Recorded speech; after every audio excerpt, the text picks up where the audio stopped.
Pronto, agora apareceu aqui. Para mim, já estou vendo aqui o slide sobre Idade Média.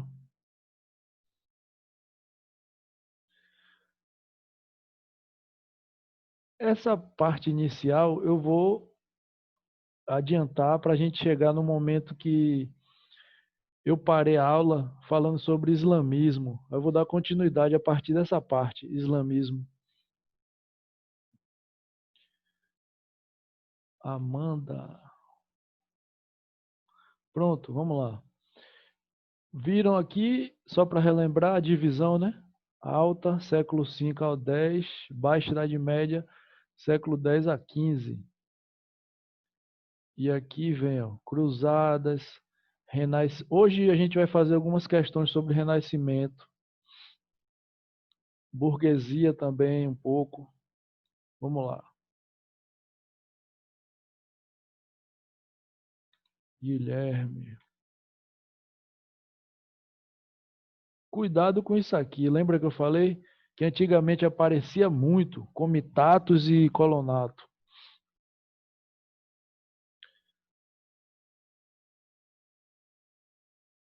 Voltar aqui para vocês verem.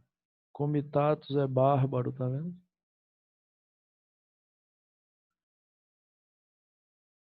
Falei do cisma do Oriente, que surgiu com a Igreja Ortodoxa grega, lá no Império Bizantino, né? Falei de Justiniano, essa revolta aqui de Nike ou Nick, né? Aquela catedral famosa, né? De Istambul, fica na antiga Constantinopla, que mudou o nome, né? Hoje é Istambul, capital da Turquia.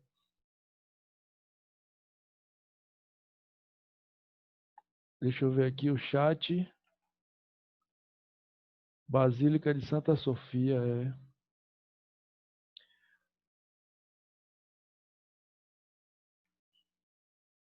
Essa parte aqui do Império Árabe, nós já vimos na aula passada, eu falei sobre. Eu lembro que me perguntaram a diferença entre xiitas e sunitas, eu expliquei. Eu estava dizendo, tome cuidado com a importância do significado da palavra égira. Égira aparece nas questões. Eu não sei se vocês viram, tem uma imagem aqui.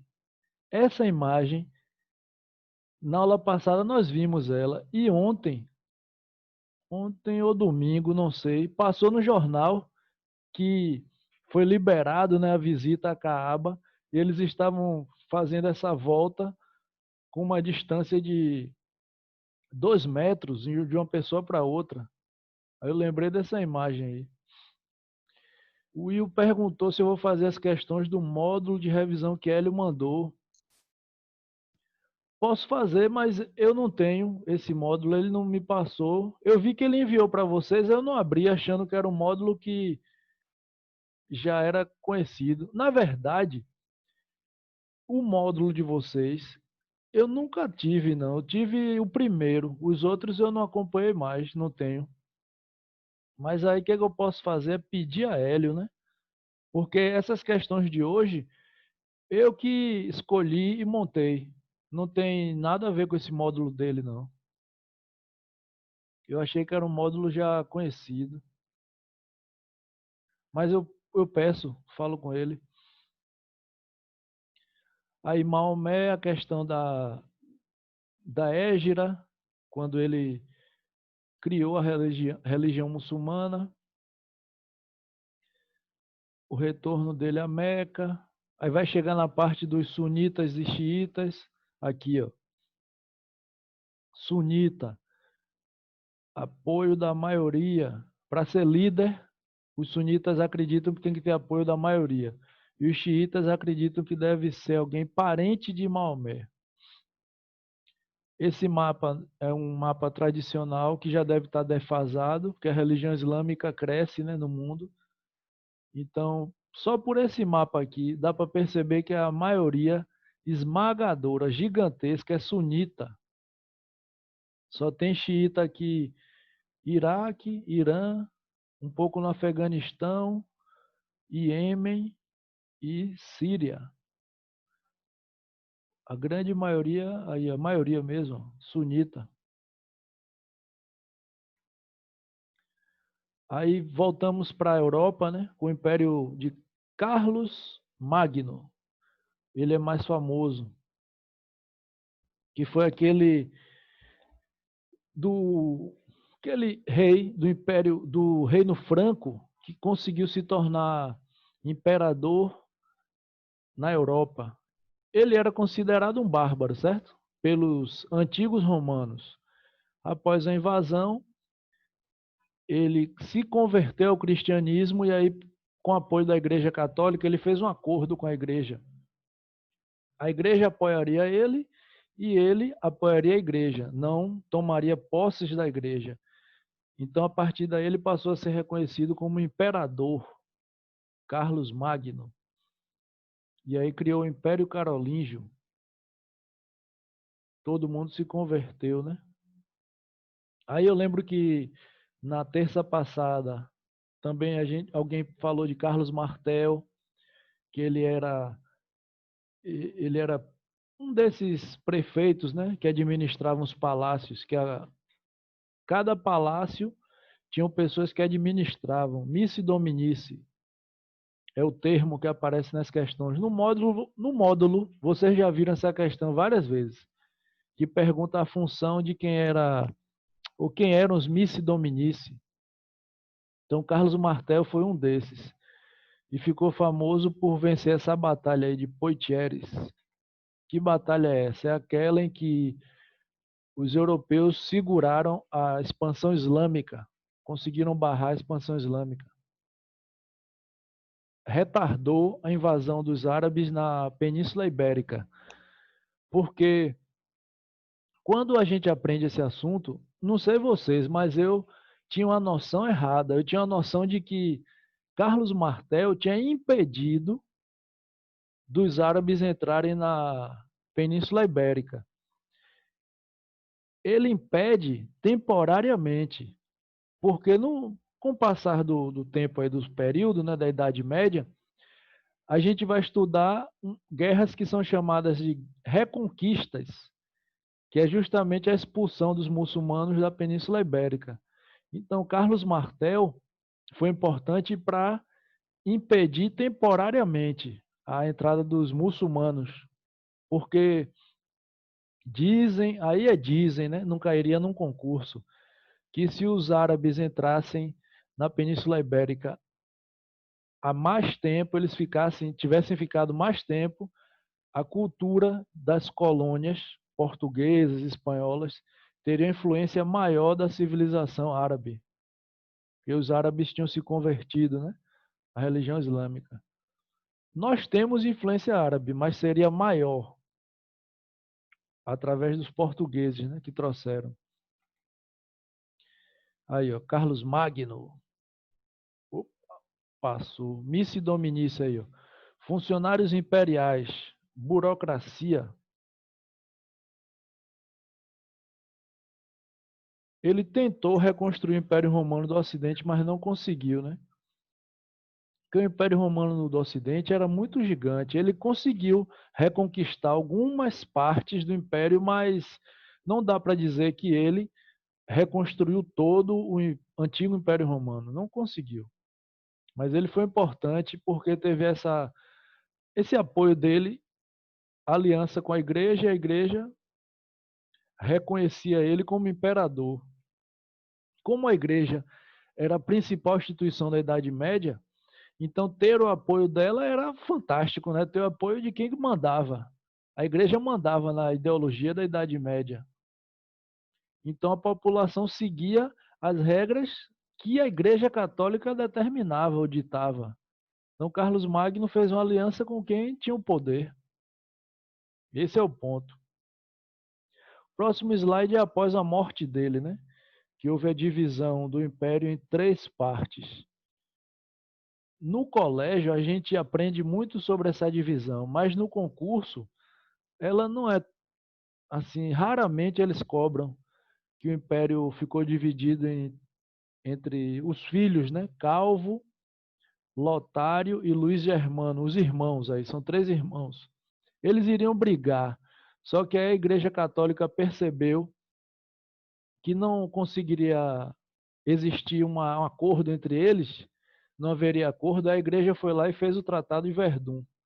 A Igreja interferiu para que eles ficassem com partes do Império sem conflito, né? Senão, o Império iria todo ser destruído através das disputas, né? Entre os irmãos aí. Aquela divisão básica muito fácil do feudalismo, que para concurso isso é muito simples, né? Saber a diferença entre os mansos. O manso que ficava o senhor feudal, o manso que ficavam os servos, o manso que se chamava comunal, que ambos ocupavam. Glebas, tá vendo? Glebas, ó, significa lotes ou tenências. O que pode pegar numa questão é isso aqui, ó. Eles vão lá e colocam a palavra. O, o servo, vamos supor, na aula passada a gente conversou sobre os vilões, um pouco, relembrou, né? Aqueles servos que tinham uma certa independência. Aí nessa aula eu vou criar um exemplo aqui agora. Vamos supor que vem escrito numa alternativa. Os servos tinham arrendado tenências. Imagine que tragédia não vai ser isso. Vai complicar. Porque se essa palavra estiver no livro, na bibliografia deles, né? Coshiba, ou então Cotrim é Brasil, mas tem geral também. Então, o problema é esse, né? Se estiver num livro deles tão assim utilizado aí, tem que ficar ligado, né? E ligada também. Se essa palavra estiver lá, tenência. Vamos continuar. Sociedade dividida entre estamentos, né? Clero, nobreza e servos. A posição é definida pelo nascimento. Então, se a pessoa ficou rica ou rico, não interessa, não importa. Se bem que essa condição de ter um enriquecimento, isso só veio acontecer lá no final da Idade Média, né? Nesse momento aqui, não tem como dizer que alguém se tornou rico, porque a situação do servo era, não existia comércio, né? Apenas troca de produtos, não tinha venda nem compra, eles trocavam produtos entre os feudos. Então, quem era suzerano, o vassalo, né? São dois nobres que não passariam a ser servos, eles morreriam nobres. E os servos não conseguiriam ser nobres. E o clero era quem estava ligado sempre ao comando, né, da situação lá. Detinha o poder ideológico, né? Está escrito aqui, ó. Clero. Aí, o que o clero tinha? Terras, poder político e poder ideológico. Quem tinha muitas terras era o rico, né? A instituição rica, na Idade Média, era a instituição que tinha mais terras.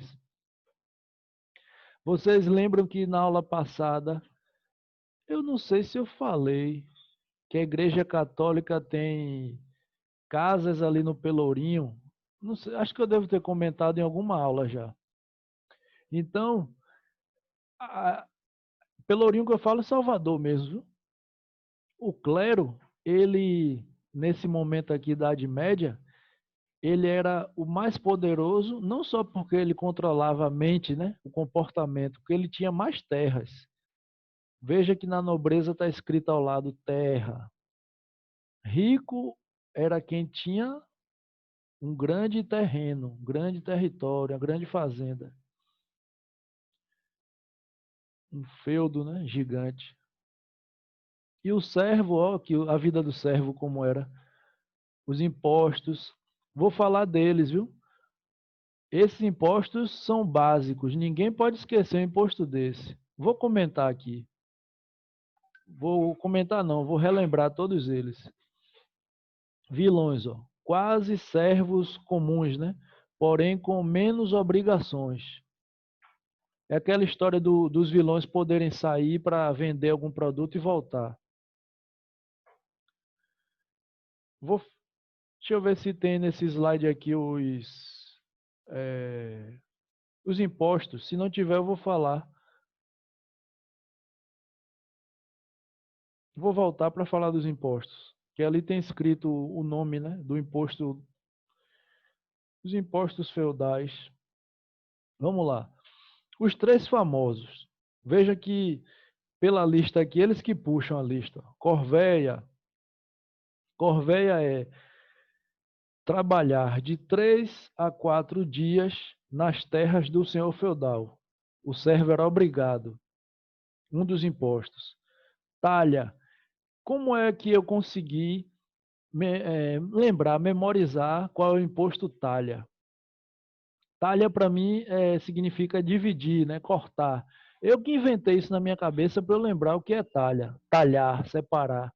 Talha é pegar parte da produção do servo e doar para o senhor feudal.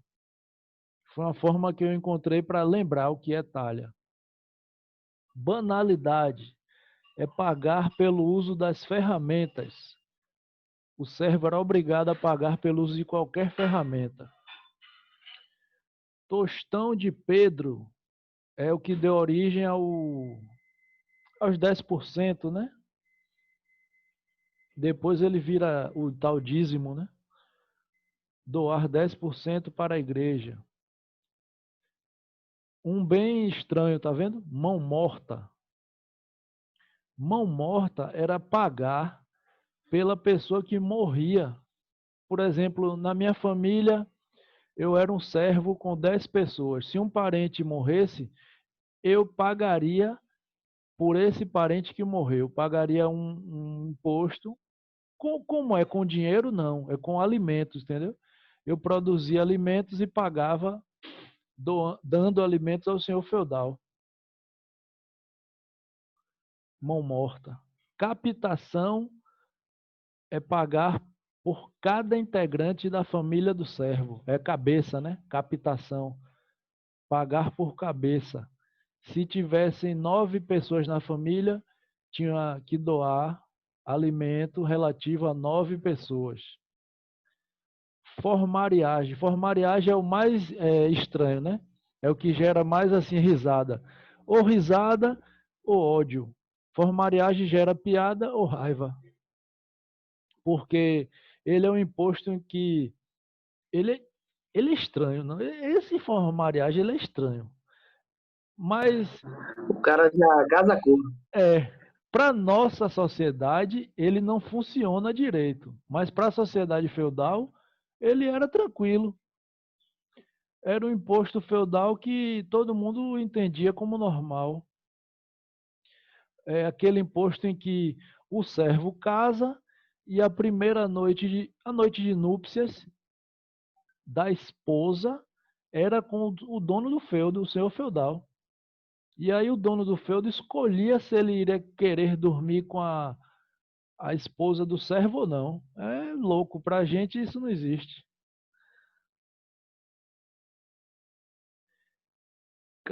Railan perguntou: captação é o que mesmo? Ah, captação é pagar por pessoas, por cabeça.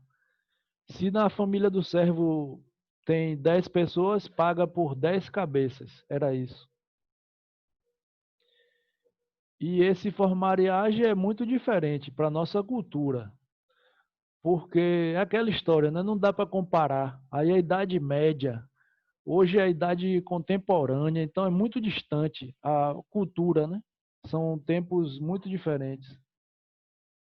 Quando comparam isso é erro, né? Anacronia, não dá. Vamos lá. Então, cuidado e fiquem atentos ou atentas também, né? As mulheres com os impostos, porque cai, viu? Na prova aparecem os impostos.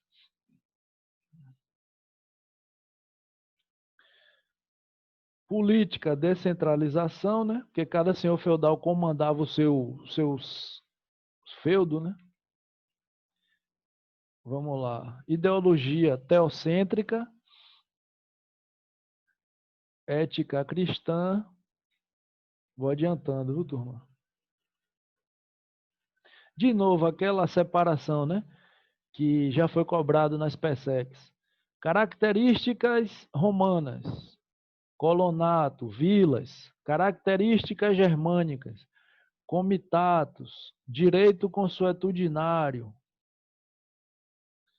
Lembrando que o suzerano era um nobre que doava para um outro nobre que passava a ser vassalo. Então a relação de amizade era só para formar uma união entre nobres vizinhos, né? Um doava algo para o outro, poderia ser terra, e esse que recebia seria vassalo. O que recebia, esse vassalo, poderia também doar para quem ele quisesse, para um outro vizinho. E aí ele seria suzerano de outro. Ele era vassalo de um e suzerano de outro. Não tinha impedimento. Objetivo: estabelecer relações entre nobres na Idade Média.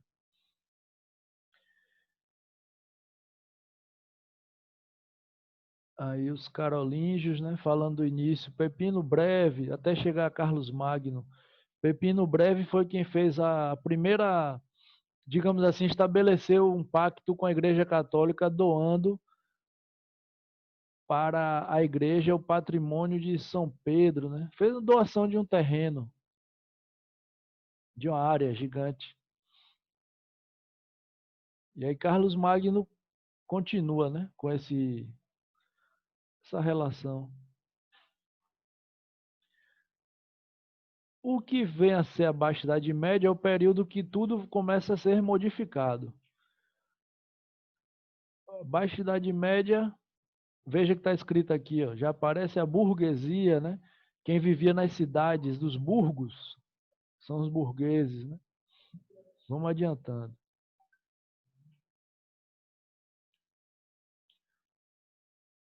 Ó, crescimento populacional gerou um excedente que vai que acarretou, né? Retomada das cidades, começou a aparecer moeda, né? Alguns locais passaram a utilizar moeda, assaltos, ó.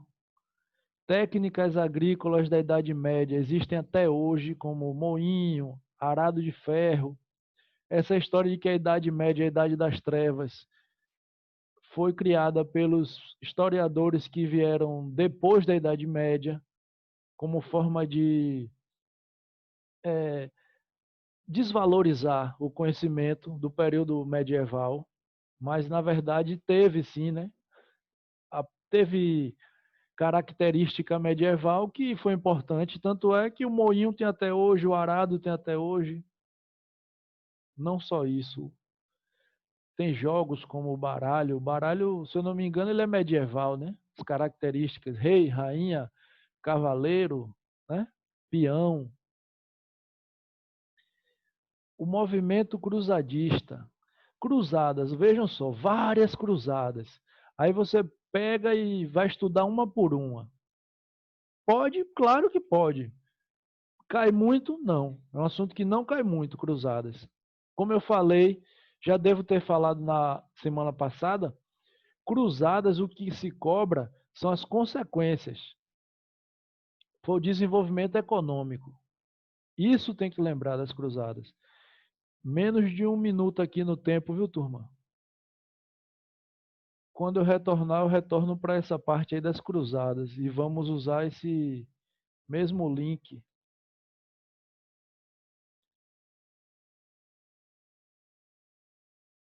Deixa eu ver aqui. Já vou me preparar aqui para o retorno.